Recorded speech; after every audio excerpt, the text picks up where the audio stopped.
took off and we decided to turn around in LA because the plane was going to explode. So we stayed, and I left last night, came in this morning. It wasn't a lot of fun, but when you look at how it is now, it just doesn't seem as close knit as it was before, and especially in my sport or in my job. And I really miss that. My kids are doing okay, but we went, Dad, what do we do? Dad, stand up. My dad, Anthony Minier, right there. Stand your ass up. Sit down. I don't want to talk, but see we're going to talk. I mean, we go Christmas, Easter, Thanksgiving, all the media aides, in my case, would be around the deal and hanging around. And, as people got older, they went away, they died off, and it was kind of sad because I don't see that anymore.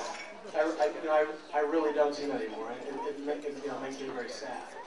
But as far as the U.S. Open and stuff, and that was great, it was fun, but I always was taught by my mom and my dad to just deal with what you had in front of you.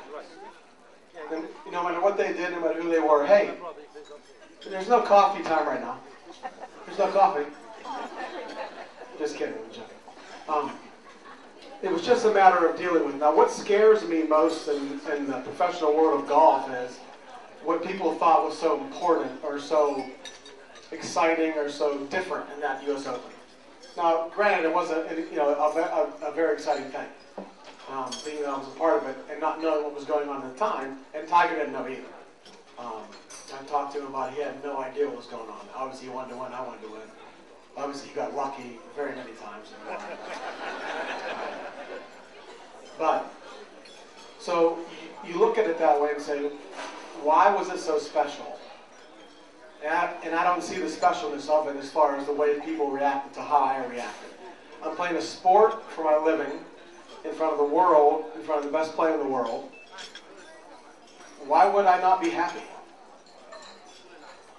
Got an answer for that? You don't have an answer for that, do you? We talked about it earlier, so you're fine.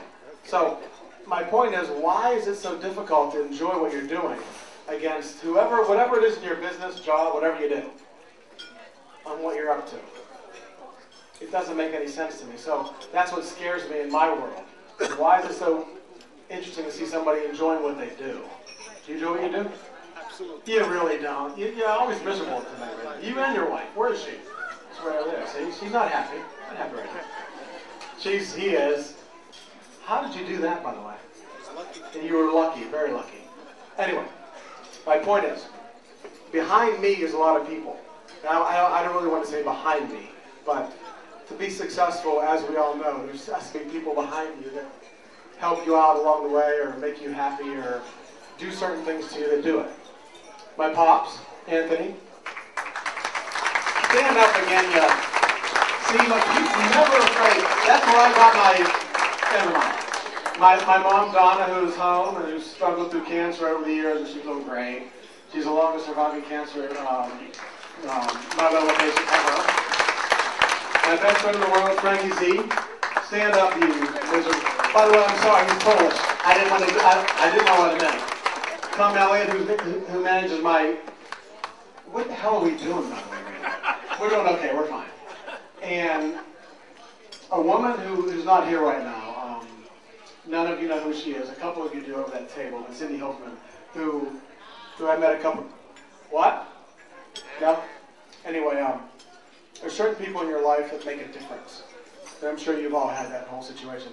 And since this all happened to me, that's made the biggest difference in my entire life, everywhere involved, especially professionally and personally.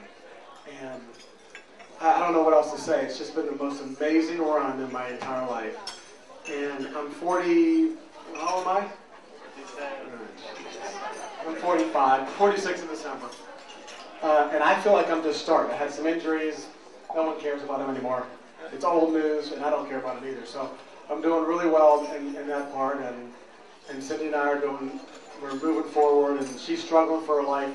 Actually, pretty much 24 hours a day if I look at the watch. So as far as a golfer or a person who's doing this, watching this person struggle, it puts things in perspective. And I've never really had perspective until I met this woman a couple years ago. So, the bottom line is I am extremely honored for this entire situation. The Italian heritage and the Italian, growing up in an Italian family and an Italian household it's been so cool, and I miss it. You know, I miss it. I'm gone so much, and we're all gone so much, and the neighborhood situation. Of course, up here, in fact, Frankie, we were traveling. Frankie, where are you? Pay attention. Okay, leave Buddy's wife alone. She's married. Okay, leave her alone. Plus, you're Polish, doesn't work.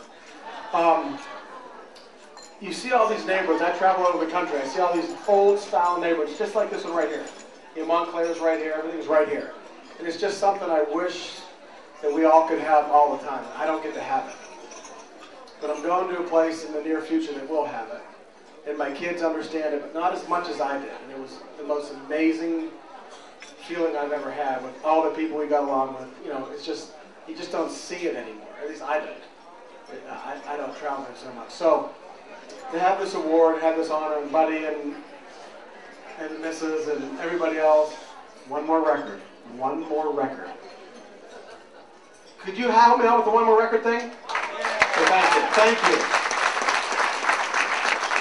So my point is, I really, you know, when Frank called me and said this was happening, I'm like, what? Did you get the right guy? You know, the people, one thing that people don't realize is I did not win the United States Open. I did not win. The best player that ever walked on grass won. But it made a difference. People watched, people saw it, people looked at it and said, what the hell is going on with this guy? And it was the most satisfying thing I've ever seen. And next time, he's been ducking me. Trust me, he's been ducking me for the last couple of months.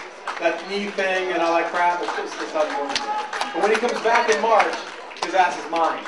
Anyway, enjoy yourself. Thank you, buddy.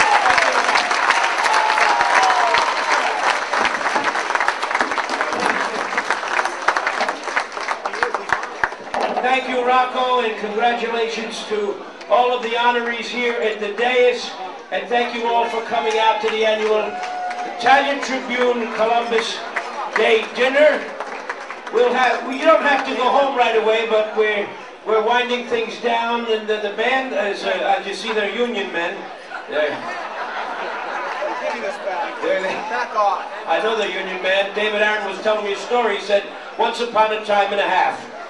It's a beautiful thing to be an Italian American. The big difference between the Italian culture and the American culture is, in my opinion, the American culture tells us to let go of everything. Let it go and move on. But a lot of Italian Americans like me will never let go of Italy. Our people called it, the immigrants that I recall, Italy was called a mamma lontano, a mother from far away, and that's the way it still remains to many of us here tonight. God bless you all. Buona fortuna tutti quanti, everybody. Enjoy the remainder of the night here. And thank you for participating in the annual Italian Tribune Columbus Day dinner.